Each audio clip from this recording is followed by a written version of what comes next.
Visually challenged व्यक्तींच्या ज्या संस्था असतात त्या संस्थांना जाऊन डोनेशन द्यायचा.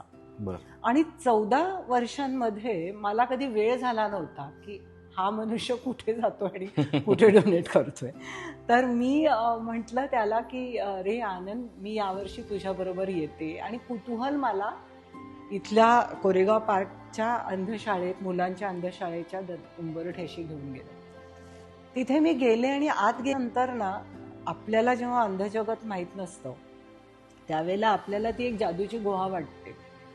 आणि मी अशी बघत उभी होते की इथे काय घडतंय. आणि त्यावेळेला सप्टेंबर महिना होता आणि ही छोटी छोटी लहान मुलं होती, 2.5, 3, 3.5 वर्षाची.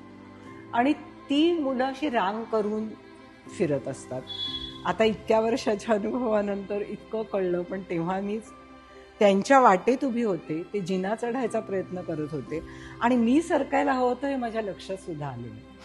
मग मी अशीच उभी असताना एक छोटं चिमणं मला येऊन धडकलं आणि त्यांनी माझ्या पायाला मिठी मारली आणि त्याला मी त्याची आई वाटली.